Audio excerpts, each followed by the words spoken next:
The autumn evening was settling in over the quiet streets of Cedar Grove, painting the sky in deep shades of purple and orange.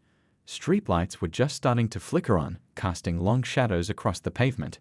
It was that peaceful time between rush hour and nightlife when the roads were relatively empty and most people were heading home for dinner.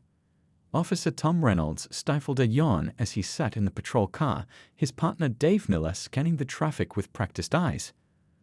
They'd been working together for 6 years now, and these evening shifts had become as familiar as their morning coffee runs. The radio crackled occasionally with routine updates, but it had been a quiet night so far. "Getting kind of boring out here," Dave said, drumming his fingers on the dashboard. Just as the words left his mouth, a silver Honda Civic caught his attention. The car had made a quick lane change without signaling, cutting across 2 lanes of traffic. "Well, would you look at that," Tom said, sitting up straighter. "Guess someone's in a hurry to get somewhere." They flipped on their lights and pulled out onto the road. The Honda continued for a moment before smoothly pulling over to the side, using their turn signal this time. Both officers noticed this. It was always a good sign when drivers knew proper pullover procedure. The street where they stopped was lined with old oak trees, their branches creating patterns on the ground under the streetlights. A few curious neighbors peeked out their windows. In Cedar Grove, even a simple traffic stop could become the next day's conversation at the local diner. As they approached the car, they'd followed their usual routine. Dave walked slightly behind Tom, hand resting near his flashlight. The windows of the Honda were tinted just enough to make it difficult to see inside clearly.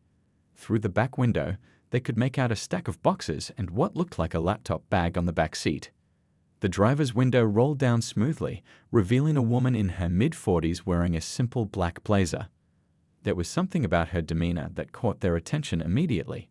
Most people they'd pulled over were either nervous or annoyed, but she seemed completely at ease. "Good evening, ma'am," Tom said, using his professional but friendly tone. "I'm Officer Reynolds, and this is Officer Miller. Did you know why we pulled you over tonight?" The woman's response surprised them. Instead of making excuses or playing dumb, she nodded. "Yes, officer. I made an illegal lane change back there. I apologize. I was lost in thought about some work matters." Her honesty was refreshing. Tom noticed she kept her hands visible on the steering wheel, another sign that she was familiar with proper procedure during traffic stops. "I appreciate your honesty," Tom said. "Could I see your license and registration, please?" "Of course." She reached slowly for her purse on the passenger seat, movements deliberate and calm. "I just moved to the area, actually. Still getting used to these roads." As she handed over her documents, both officers noticed she had remarkably steady hands. Most people, even when they'd done nothing wrong, would show at least a slight tremor when dealing with law enforcement. The night air was cool and crisp, and somewhere in the distance a dog barked. A car passed by slowly, its driver craning their neck to see what was happening. Typical small-town curiosity. Dave shined his flashlight on the documents, and that's when everything changed. What happened next would become one of those stories that police officers share during their lunch breaks, the kind that reminds them that even the most routine parts of their job can hold surprising twists. But neither Tom nor Dave knew that yet. They were still just 2 officers doing their job, about to discover that this ordinary traffic stop was anything but ordinary. The license and registration were pristine, recently issued. But it wasn't the newness of the documents that caught their attention. It was the name and title that made both officers do a double take. Their new chief of police, the one they'd heard was starting next week, was sitting in the driver's seat, watching their reactions with what could only be described as mild amusement. The quiet evening suddenly felt very different. The rustle of leaves in the autumn breeze, the distant sound of traffic on the highway, the flickering streetlight at the corner, everything seemed to pause as they processed this unexpected turn of events. And somewhere in the back of their minds, both officers couldn't help but wonder if this chance encounter was really chance at all. Little did they know, this moment would become a turning point not just in their careers, but in the entire history of the Cedar Grove Police Department. But that part of the story was yet to unfold. Time seemed to slow down as Officer Tom Reynolds stared at the license in his hand, the beam of his flashlight illuminating credentials he never expected to see during a routine traffic stop. His partner, Dave, shifted his weight from one foot to the other, a habit he developed over years of patrol work when something unexpected happened. The woman in the car, their new chief, maintained that same calm demeanor that had struck them as unusual just moments before. Now it made perfect sense. She'd probably conducted thousands of traffic stops herself over the years. The tables had turned in the most unexpected way, and both officers felt like rookies all over again. Tom started, then cleared his throat. In 6 years of police work, he'd never stumbled over his words like this. "Ma'am, I apologize. We weren't aware." A warm smile spread across the chief's face. "No need to apologize, Officer Reynolds. You and Officer Miller were doing exactly what you should be doing." Her voice carried the weight of experience but remained friendly and approachable. "In fact, I noticed how professionally you both approached the vehicle. Good tactical positioning." Dave's posture straightened almost automatically at the compliment, years of academy training kicking in.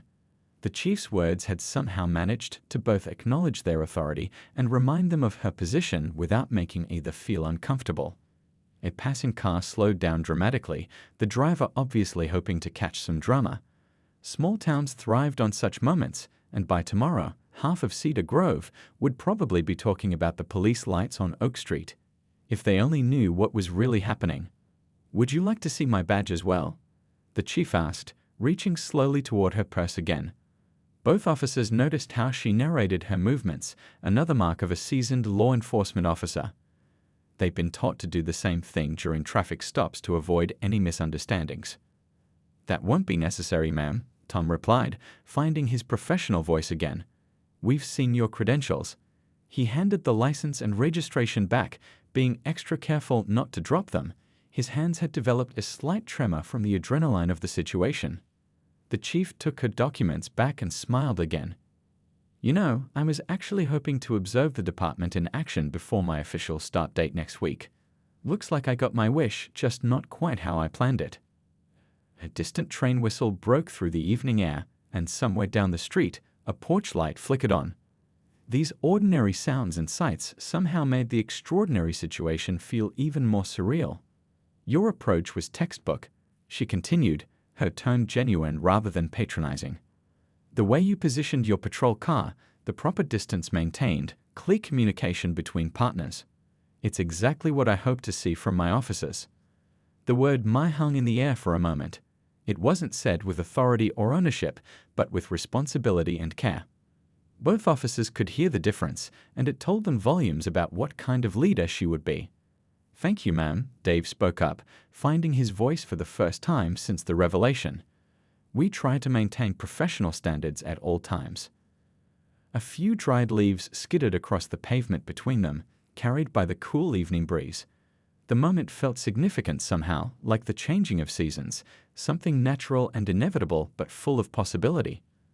"About the lane change," Tom started, suddenly remembering why they'd initiated the stop in the first place. The chief held up a hand, but her expression remained warm. "No, you're absolutely right to bring that up. I made a traffic violation, and you were correct to pull me over. In fact, I'd be disappointed if you didn't mention it." She reached for a pen and small notepad in her center console. "I'd like your badge numbers, if you don't mind." Both officers felt a moment of uncertainty. Was this a test? Were they about to face consequences for pulling over their new boss? The chief seemed to read their thoughts. "Don't worry," she said, her eyes crinkling with genuine warmth. "I just want to make sure I remember which officers showed such professional conduct during my first unofficial introduction to Cedar Grove law enforcement." The tension in their shoulders eased, and both officers provided their information. As they did, they couldn't help but notice how she wrote everything down methodically, with the precision of someone who'd spent years taking detailed notes at crime scenes and jury investigations. "I look forward to working with both of you," she said, finishing her notes. "And I mean that literally. I like to work alongside my officers, not just direct them from behind a desk.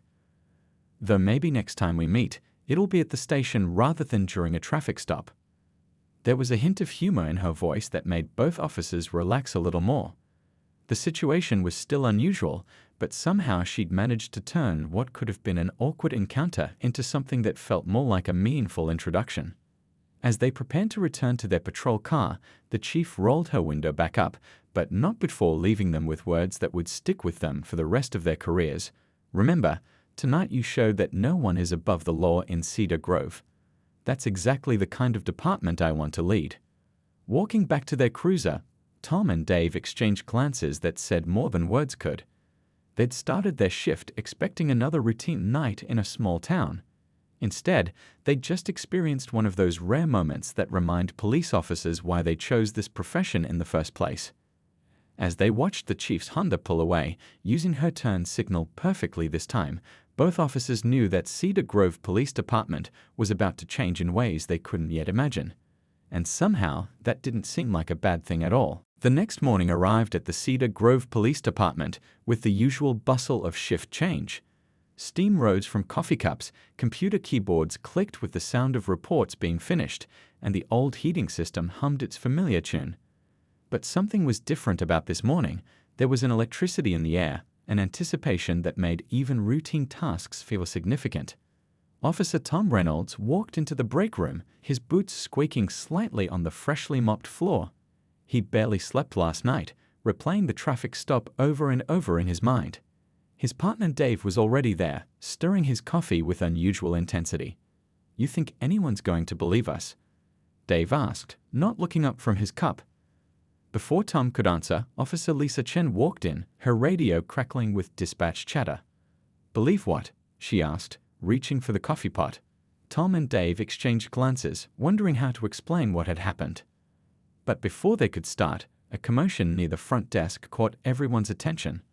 The main entrance doors swung open, and there she was, their new chief, carrying a cardboard box filled with what looked like family photos and office supplies.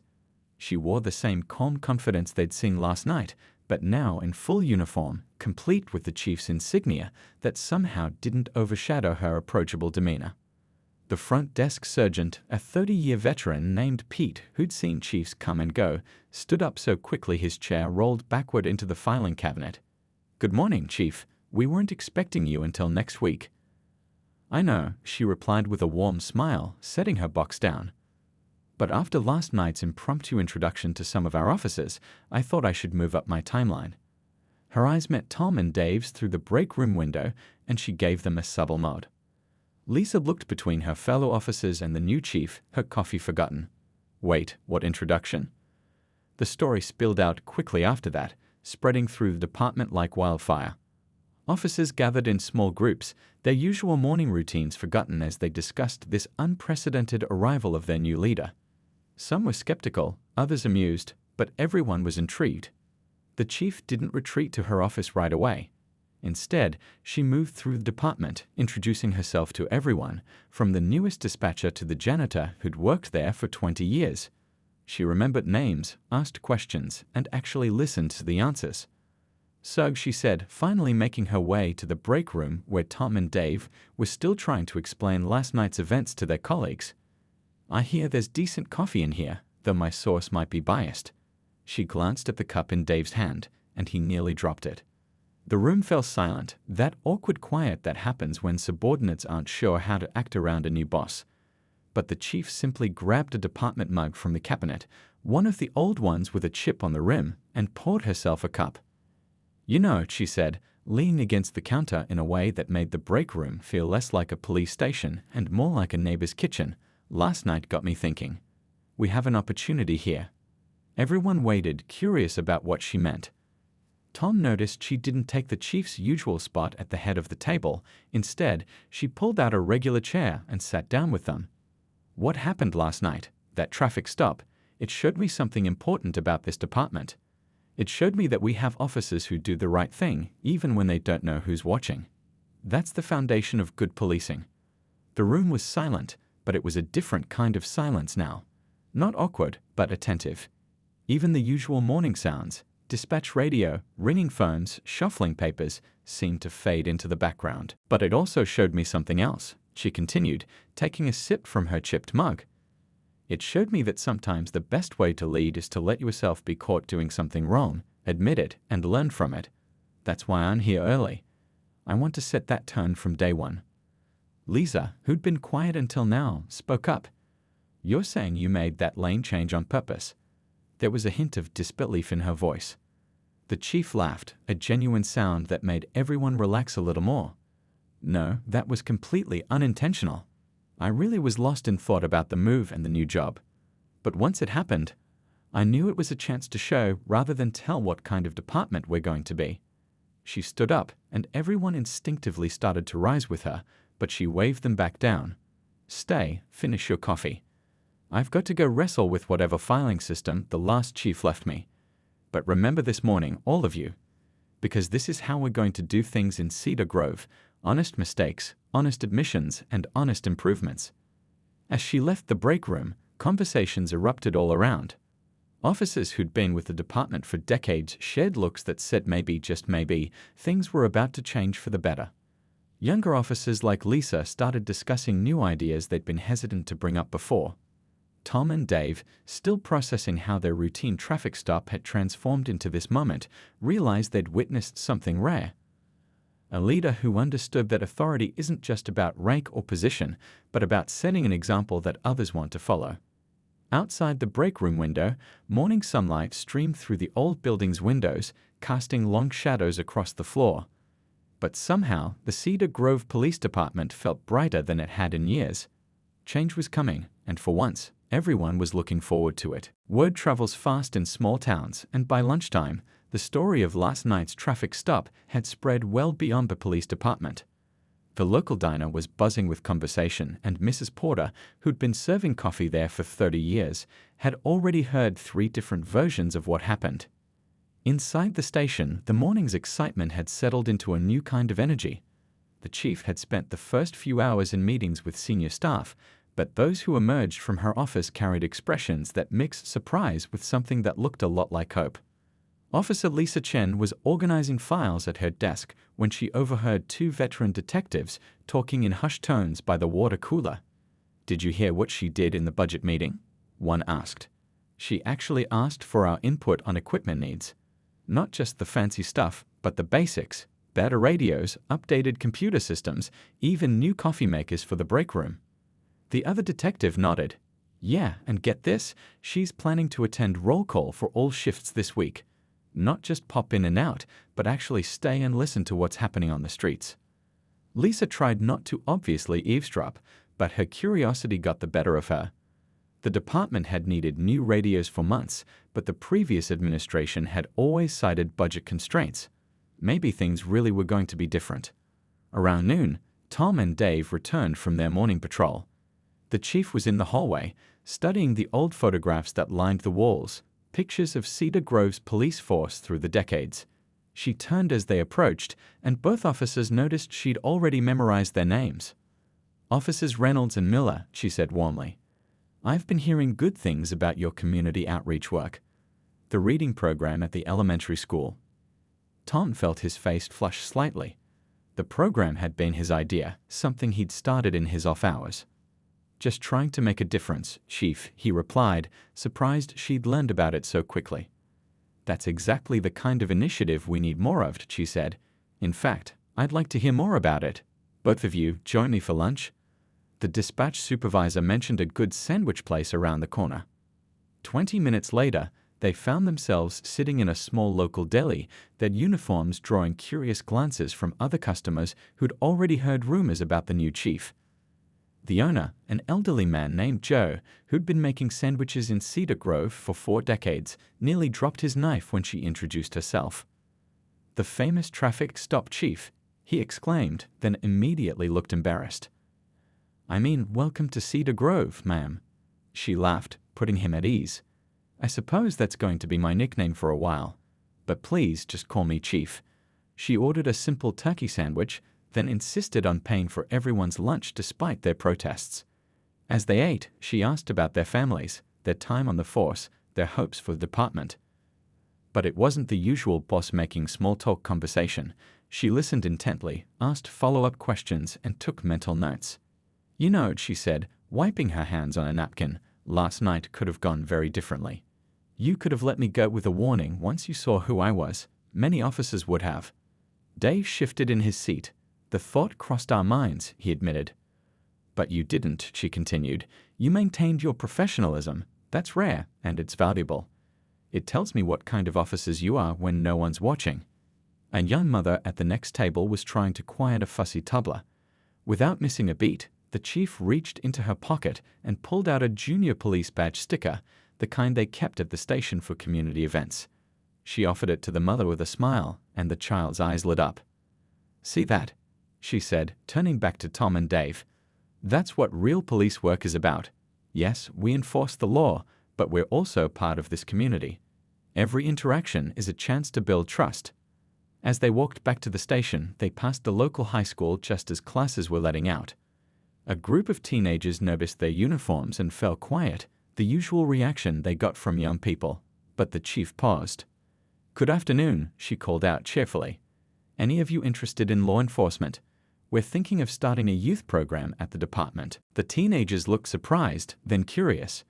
One girl actually stepped forward, asking questions about what the program might involve. The chief spent 5 minutes talking with them, handing out her card, treating them like adults with valid concerns and interests. Back at the station, the afternoon shift was arriving. Word had spread about the chief's impromptu meetings and conversations throughout the day. Officers who'd been cynical that morning were now cautiously optimistic. Even the most hardened veterans had to admit, this was different. As Tom and Dave prepared to end their shift, they watched the chief stop to help a rookie officer who was struggling with an incident report. She didn't take over or criticize. Instead, she pulled up a chair and walked him through it, sharing stories from her own early days on the force. "You know," Dave said quietly to his partner, "I think Cedar Grove just got a lot more interesting." Tom nodded, remembering how nervous they'd been during last night's traffic stop. Now, barely 24 hours later, it felt like the beginning of something important. Something that went beyond badges and ranks to the heart of what police work should be. Through the station windows, they could see the sun starting to set over Cedar Grove. Soon, another night shift would begin, and somewhere in town, other officers would face their own unexpected moments. But now they had a leader who understood that every interaction, every decision, every moment of hesitation or courage was a chance to make their department and their community better. The next few days at Cedar Grove Police Department brought changes that nobody had expected. It started with small things. The chief had maintenance fix the squeaky chair in dispatch that had been driving everyone crazy for months. She replaced the ancient coffee maker in the break room with a new one that actually worked. But it wasn't just about fixing things, it was about fixing a system. One morning, Officer Lisa Chen arrived for her shift to find the chief helping the cleaning staff mop up a coffee spill in the lobby. "You know," the chief said, wringing out the mop, "sometimes the best way to understand how a department works is to see it from every angle." The cleaning lady, Mrs. Rodriguez, who'd worked at the station for 15 years, couldn't hide her surprise. No chief had ever helped her clean before. "You don't have to do this," she said softly. "I know," the chief replied with a warm smile. "But we're all part of the same team here. Besides, you make this place run smoother than any of us." Mrs. Rodriguez beamed with pride, and Lisa noticed how the chief had just made a friend and ally for life with that simple act of kindness. Later that day, during shift change, something unusual happened. The chief called everyone into the main conference room, all available officers, dispatchers, and support staff. People exchanged nervous glances, wondering if something had gone wrong. First, the chief began, standing at the front of the room. "I want to thank Officers Reynolds and Miller for their professional conduct during our unexpected meeting the other night." Tom and Dave shifted in their seats as all eyes turned to them. "But that's not why I called you here." She walked to the whiteboard and picked up a marker. "I spent the last few days watching, listening, and learning. Now I want to hear from you. What changes would make this department better? No idea is too small or too big." The room was silent at first. Years of being ignored or shut down had made many hesitant to speak up. But then Pete, the veteran desk sergeant, cleared his throat. "The filing system," he said, "it's a mess. We waste hours looking for old case files." Instead of dismissing his concern, the chief wrote it on the board. "Good. What else?" Slowly, more voices joined in. The dispatch supervisor mentioned outdated emergency protocols. A rookie officer brought up the need for better community outreach programs. Lisa suggested creating a youth mentorship initiative. The chief wrote everything down, asking follow-up questions, encouraging discussion. When someone mentioned a problem, she asked them to suggest solutions. It wasn't just a complaint session, it was turning into real planning. "Chief," one of the detectives spoke up, "these are great ideas, but the budget." "Let me worry about the budget," she interrupted gently. "Right now, I want to know what this department needs to serve Cedar Grove better." By the end of the meeting, the whiteboard was full. The chief took a photo with her phone, then turned to address everyone. "This is your department," she said. "You're the ones doing the work every day. You know what needs fixing better than anyone. My job isn't to tell you how to do your jobs, it's to give you the tools and support you need to do them well." As people filed out of the conference room, there was a new energy in the air. Officers who usually rushed home after their shifts stayed to chat about ideas. The dispatch supervisor was already drafting a proposal for updated protocols. Later that afternoon, the chief stopped by Lisa's desk. "That youth mentorship program you mentioned, tell me more about it." Lisa had been thinking about this program for months, but had never had the courage to propose it formally. Well, she began, pulling out a notebook where she jotted down ideas. It would pair officers with at-risk teens, not just for supervision, but for real mentoring. Sports, homework help, career guidance. The chief listened intently, occasionally nodding. "Write up a proposal," she said when Lisa finished. "Include a budget, timeline, everything you think we'd need. Have it on my desk by next week." "Really?" Lisa couldn't hide her surprise. "Really, and talk to Officers Reynolds and Miller. Their experience with the reading program might help." As the chief walked away, Lisa noticed something different about the station. People were smiling more. Conversations in the break room weren't just complaints anymore, they were discussions about possibilities. At the front desk, Pete was already reorganizing files, muttering about finally fixing this mess. In dispatch, they were reviewing emergency protocols, marking outdated procedures that needed updating. Even Mrs. Rodriguez was humming as she cleaned, pausing to chat with officers who'd never noticed her before. Outside, Cedar Grove was going about its usual business. Cars stopped at traffic lights, kids walked home from school, shopkeepers swept their sidewalks. But inside the station, something had shifted. It wasn't just about having a new chief, it was about having a new perspective on what a police department could be. Tom and Dave, watching all this from their desk, shared a knowing look. That traffic stop hadn't just been about catching someone making an illegal lane change. It had been the beginning of a transformation, not just for the department, but for the whole community. "You know what's crazy?" Dave said quietly to his partner. "All these changes started because we did our job the way we're supposed to do it." Tom nodded, watching as another officer excitedly shared an idea with the chief in the hallway. "Maybe that's the point," he replied. "Sometimes doing the right thing, even when it's uncomfortable, leads to something bigger than yourself." Through the station windows, they could see Cedar Grove's Main Street, where they'd made that fateful traffic stop just days ago. It looked the same as it always had, but somehow everything felt different. Better. Like the whole town was waking up to new possibilities, one small change at a time. 2 weeks had passed since that fateful traffic stop, and Cedar Grove Police Department was barely recognizable.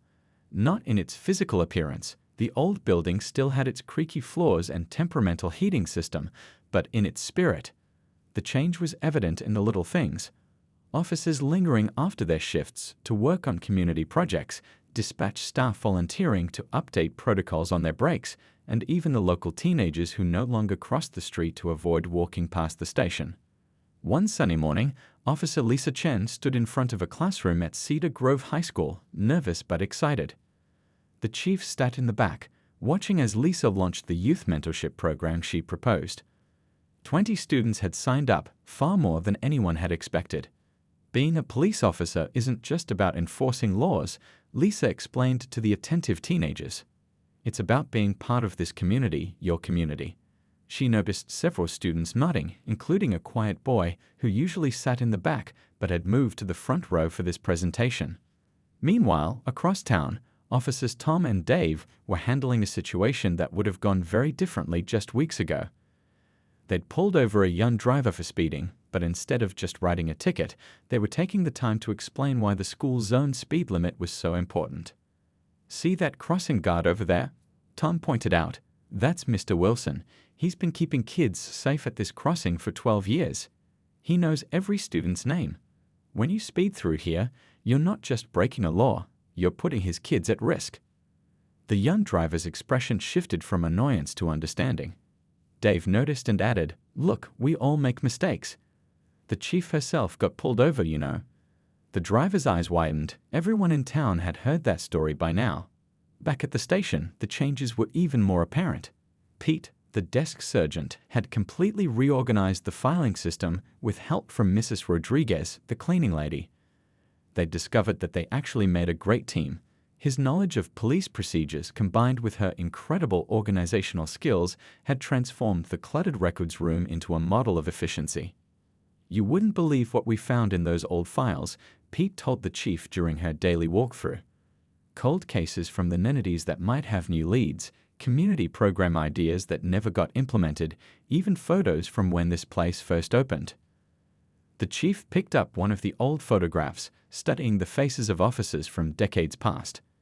"Every person in this department has a story," she said thoughtfully. "Sometimes we just need to take the time to listen." That afternoon, the department hosted its first community feedback session. The meeting room was packed with residents, business owners, and community leaders. But instead of the usual complaints and tensions, there was actual dialogue happening. Tom and Dave sat in the back, watching as their chief handled each concern with respect and attention. When Mrs. Porter from the diner mentioned kids skateboarding in her parking lot, the chief didn't just promise more patrols, she asked the teens in attendance for their input. "Where do you usually skateboard?" she asked them. "What would make a good skateboarding spot?" One of the teenagers, the same quiet boy from Lisa's morning presentation, spoke up. "The old basketball court behind the community center. If it was fixed up, it'd be perfect. We wouldn't bother anyone there." Instead of dismissing the idea, the chief turned to the community center director who was present. What would it take to make that happen? By the end of the meeting, plans were in motion for a community-built skate park. Local businesses had pledged materials, officers had volunteered their off-duty time, and even Mrs. Porter had offered to provide lunch for the volunteers. Later that evening, as the sun set over Cedar Grove, the chief found Tom and Dave in the break room, finishing their reports. "You know," she said, pouring herself coffee from the new machine, "that traffic stop you made, it wasn't just about following procedures." Both officers looked up, curious. The chief continued, "It was about seeing beyond the surface. You didn't just see a traffic violation, you saw an opportunity to uphold the law fairly, regardless of who was behind the wheel. That's the kind of thinking that changes departments, that changes communities." She paused, then added with a smile, "Though I still feel bad about that lane change." Through the window, they could see Lisa walking a group of teenagers to their cars after the first mentorship program meeting. The kids were laughing, actually walking toward the police station instead of away from it. "Chief," Dave said, watching the scene, "did you ever think that one traffic stop would lead to all this?" She smiled, that same warm smile they'd seen through the car window that night. "In my experience, Officer Miller, it's never about one moment. It's about what you choose to do with that moment." As night fell over Cedar Grove, the police station glowed like a beacon. Inside, officers were ending their shifts, but many weren't leaving. Some were working on the skate park plans, others were organizing the next community meeting, and a few were helping Lisa prepare materials for tomorrow's mentorship session. The old building still had its quirks, the heating still rattled, the front door still stuck sometimes, but now it felt less like a police station and more like a community center. A place where problems weren't just handled but solved, where people didn't just work but belonged. And it all started with a simple traffic stop on a quiet evening when two officers chose to do their job the right way, not knowing they were about to change everything. 6 months had passed since that unexpected traffic stop, and Cedar Grove had transformed in ways no one could have predicted. The changes weren't just visible in the police department, they had rippled through the entire community like waves in a pond. On a bright Saturday morning, the new community skate park was bustling with activity. Officers Tom and Dave watched from their patrol car as kids practiced their tricks, some wearing helmets that the department had helped provide through a safety awareness program. "Remember when this was just an empty lot?" Dave asked, sipping his coffee from the local diner. Mrs. Porter had created a special Chief's Blend, after the department helped her set up better security cameras for her parking lot.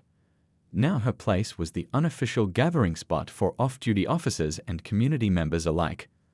The skate park had become more than just a place for kids to ride. It was a symbol of what could happen when a community worked together. Local businesses had donated materials, parents had helped with construction, and officers had volunteered their time to make it happen. Even Mrs. Rodriguez, the station's cleaning lady, had brought her famous homemade tacos for the workers every weekend during construction. At the police station, the changes were even more dramatic. The old filing room, once a maze of dusty boxes, now ran like clockwork thanks to Pete's new digital system. He trained other departments in neighboring towns on how to implement similar improvements, proudly showing off what he called the Cedar Grove method. Officer Lisa Chen's youth mentorship program had grown from 20 students to over 50, with a waiting list for the next semester. The quiet boy who'd first suggested the skate park location was now one of their most active participants, helping younger kids with homework in the station's new community room. "You know what's different?" Tom said, watching a young officer play basketball with some teenagers in the park. "People don't just come to us with problems anymore, they come to us with solutions." He was right. The monthly community meetings had evolved from complaint sessions into brainstorming workshops. Residents brought ideas, officers contributed expertise, and together they found ways to make their town better. The chief had started calling it the Cedar Grove Way. Speaking of the chief, she'd kept her promise about working alongside her officers.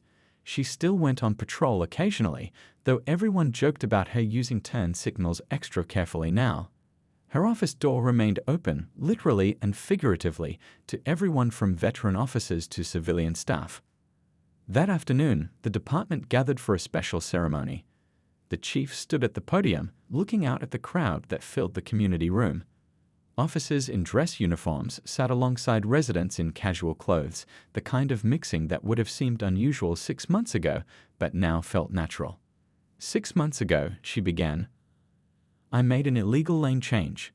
Laughter rippled through the room. The story had become part of Cedar Grove's folklore. But what happened next changed more than just my driving habits. It showed us all what was possible when we do things the right way, even when no one is watching. She gestured to Tom and Dave in the front row. These officers could have looked at my credentials and let me go with a warning. Instead, they showed me what integrity looks like. They showed me the kind of department Cedar Grove already was, and what it could become. The chief unveiled a new plaque for the station's entrance. It read, "The Cedar Grove Police Department, where community comes first." Simple words, but they meant everything to the people in that room. After the ceremony, as people mingled over coffee and Mrs. Porter's famous donuts, Lisa overheard 2 of her mentorship students talking to their parents. "I used to want to be a police officer just because it seemed cool," one said. "Now I want to be one because I see what it really means." Later that evening, as the sun set over Cedar Grove, Tom and Dave parked their patrol car in the same spot where they'd made that fateful traffic stop. The street looked the same, but everything else had changed. A group of kids rode past on skateboards, waving at the officers. Mrs. Porter was closing up her diner, chatting with the teenage workers she'd hired on the chief's recommendation. Through the station windows, they could see Lisa leading a mentorship session, the room full of laughter and energy. "You ever think about that night?" Dave asked his partner. "What if we just let her go with a warning?" Tom shook his head. "Then we wouldn't be the department we are now." Sometimes the smallest choices make the biggest differences. Their radio crackled with a routine call, a minor traffic violation a few blocks away. Both officers smiled, remembering their own traffic stop 6 months ago. "Well," Tom said, starting the car, "let's go make a difference." As they pulled away, the lights of Cedar Grove twinkled in the evening sky. The old police station stood tall, its windows glowing warm and welcoming. Inside, officers were changing shifts, mentorship programs were wrapping up, and community members were dropping by just to say hello. The chief watched from her office window as Tom and Dave's patrol car disappeared around the corner. On her desk sat the original warning ticket from that night, framed as a reminder. Next to it was a photo of the entire department, officers, staff, and community volunteers all together, smiling like family.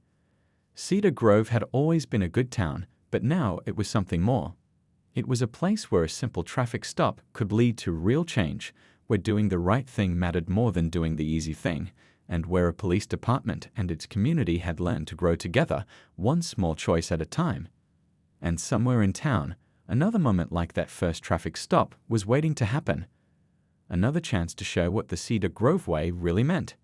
Because that's how real change happens, not in grand gestures or big announcements, but in the small, honest moments when people choose to do the right thing, even when they think no one is watching.